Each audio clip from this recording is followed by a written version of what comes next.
Okay, so moving on to section 2, we're going to talk about nephrons. And nephrons are the structural and functional units of the kidneys. So if we understand how a nephron works, then we can understand how the kidney works as a whole. We have about 1 million nephrons that are acting in parallel to help make our urine. Their function really is to make sure that we are recovering things that we want to put back in our body, like cells and proteins, and secreting into the filtrate things that we want to get rid of.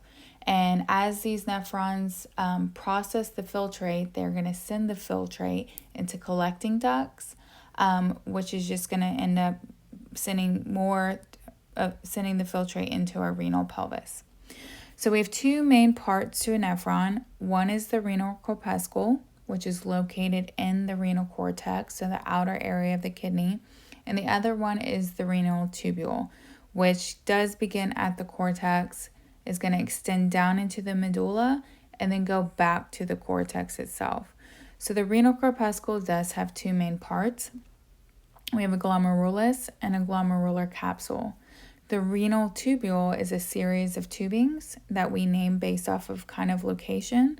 So proximal convoluted tubule, which is going to connect to our nephron loop, which connects to our distal convoluted tubule. So let's start first with the renal corpuscle.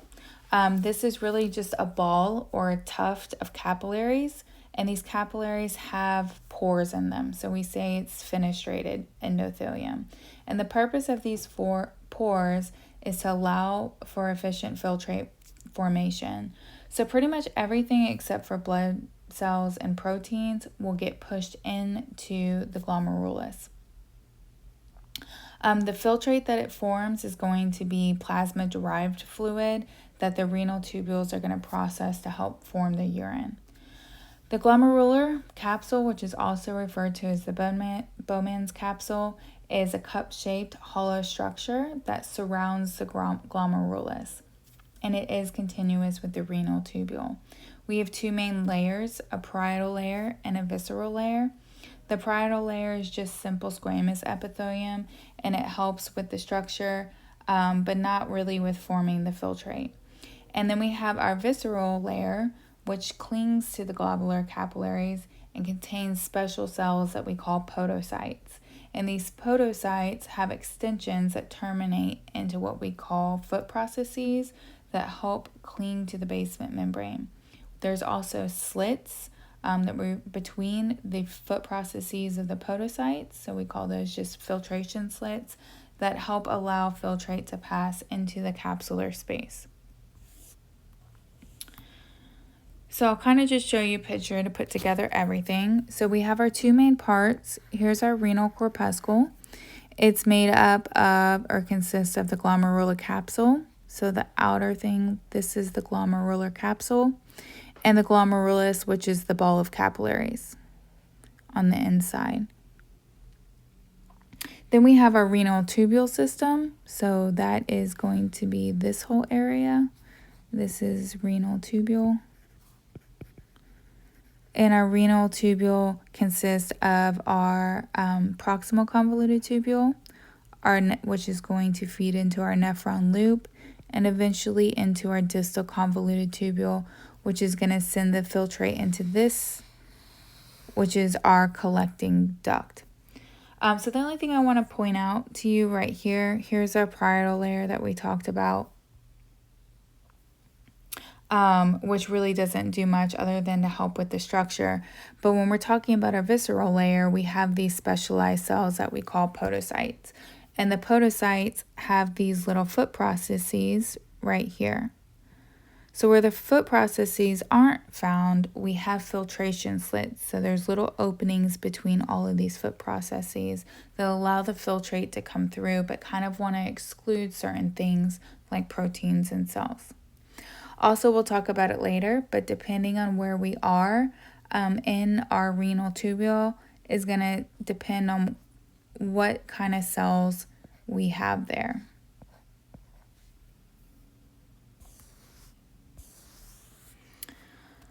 Okay, our renal tubule and collecting duct. Our renal tubules is about 3 centimeters or 1.2 inches long.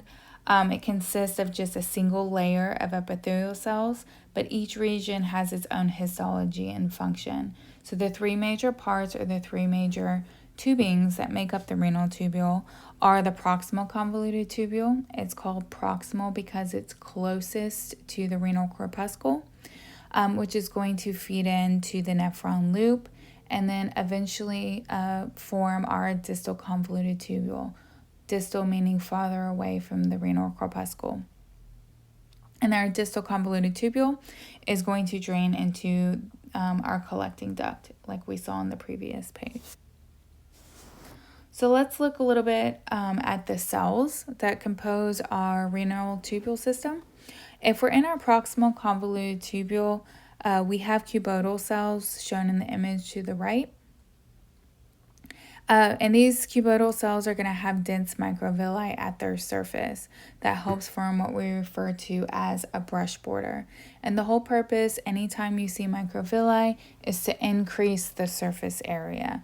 And they also have large mitochondria, which is shown to you in the image. So the function, when we're talking about this segment of the renal tubule, is in reabsorption and secretion. Our nephron loop is what's going to receive our filtrate next. This was previously called the loop of Henle, if you've heard of that before. And our nephron loop has two components. It's going to have the descending limb and then the ascending limb. The descending limb, the proximal part, is going to be continuous with the proximal tubule, and then the distal portion is going to be called the descending thin limb. And I'll show you a picture in a second where it gets a little bit thinner, which is why we call it that. And then we're going to feed our filtrate into the ascending limb, and we also have a thick ascending limb and a thin ascending limb. And our last one is going to be our distal convoluted tubule. Also has cuboidal cells with very few microvilli, meaning we're not going to be trying to increase surface area at this point. The function is more for secretion rather than for reabsorption. And this region, as well as the proximal convoluted tubule, are confined to the cortex. Really, only our nephron loop extends down into our medulla. So once we send our filtrate from our renal corpuscle, and then we hit our proximal convoluted tubule, nephron loop, descending and ascending limb, and then our distal convoluted tubule, we send the filtrate into the collecting duct. And in the collecting duct, we have two cell types. One of them are the principal cells, and these are going to be the most numerous type of cells that we find in the collecting duct, and they don't have a lot of microvilli, but they do have some microvilli. Their function is to help maintain our water and our sodium balance. Our other type of cell, which is not as common, is our intercalated cells. And these are cuboidal cells that do have huge amounts of microvilli at their surface.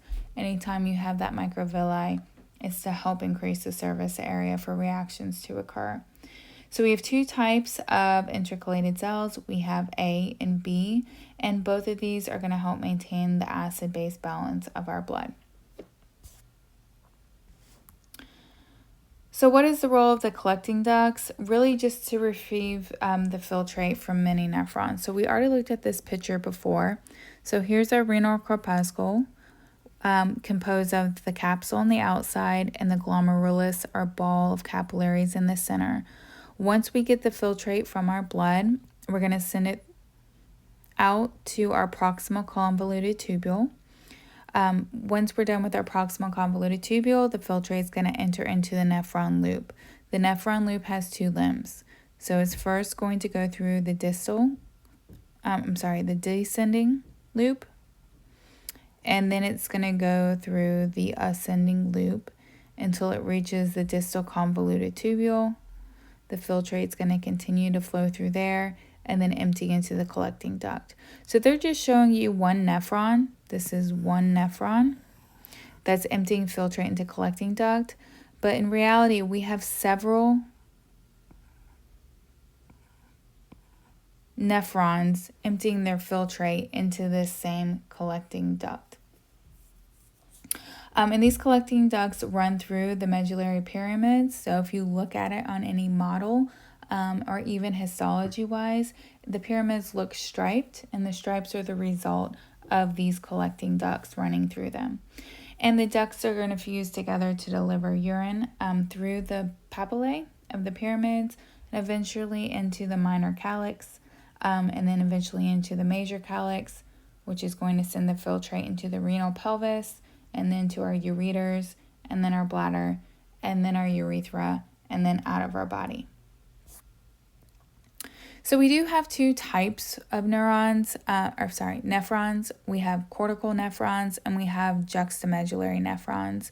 And the biggest difference between these two is the location of their nephron loop. So on the left over here, you have a cortical nephron. It has a really short nephron loop that barely enters into the renal medulla. If we look at the juxtamedullary nephron, this one has a really long nephron loop, which is going to extend all the way through that renal pyramid and the renal medulla.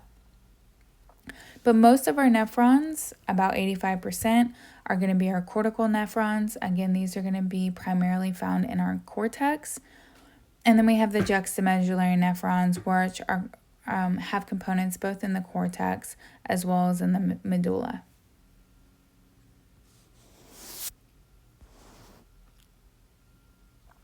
So renal tubules are associated with two types of capillary beds. The first capillary bed is the glomerulus, and this is going to produce the filtrate. We already talked about that one. The second capillary bed that we have is the peritubular capillaries, and their function is to help reclaim the filtrate. So juxtamedullary nephrons, the ones that we just saw with the long nephron loops that extend into the medulla, these are going to be associated with a different blood supply that we call the vasa recta, which helps reclaim that filtrate.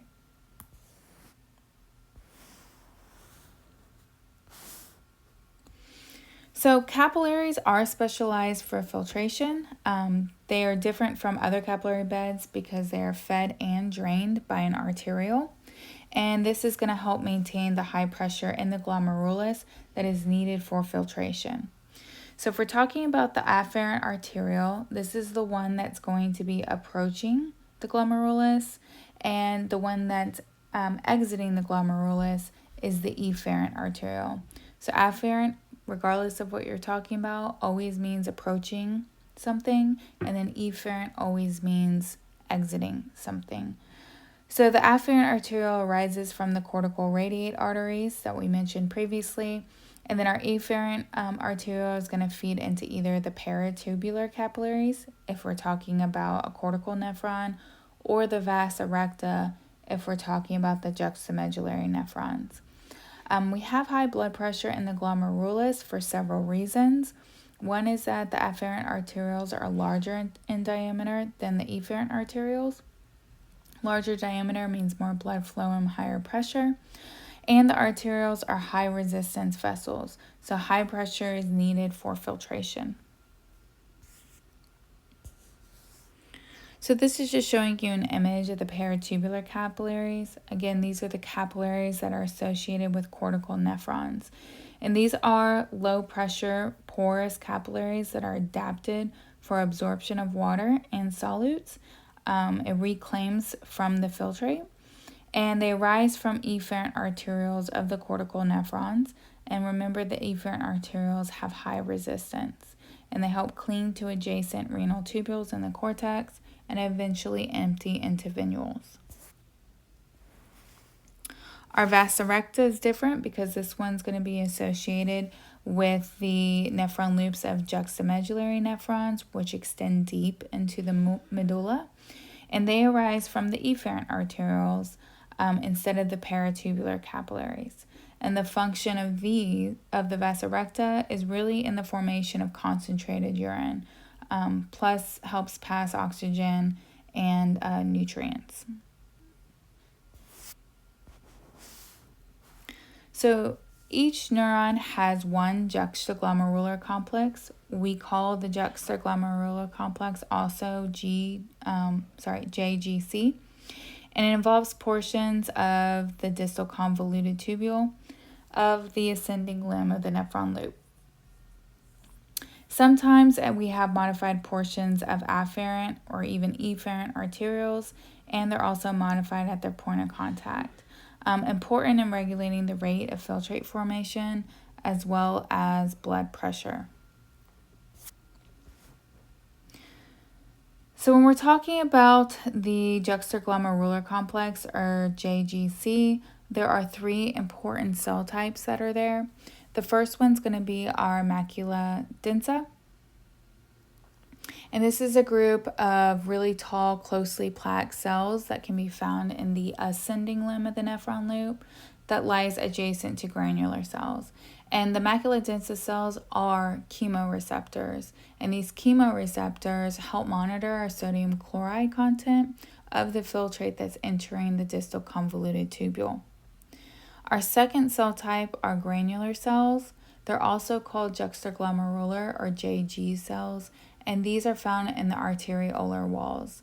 And they have really enlarged, smooth muscle cells with a lot of granules inside. And these granules contain that enzyme renin that we've talked about before.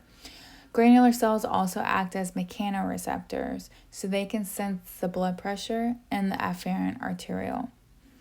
And our third cell type is going to be the extraglomerular mesangial cells, and these lie between the arteriole and those tubule cells that we were just talking about, and they're interconnected by gap junctions. So gap junctions are really just like an open hole or a pore between cells, and it helps pass regulatory signals between the macula densa cells and the granular cells. So here's showing you the juxtaglomerular complex, which is composed of these three different cell types. Our macula densa cells that are in purple right here, these are going to be the ones, again, responsible for sensing the sodium chloride content in the distal convoluted tubule. We also have our extraglomerular mesangial cells that are going to help send the signals between our macula densa cells and our extraglomerular mesangial cells. Granular cells here. And then our final cell is our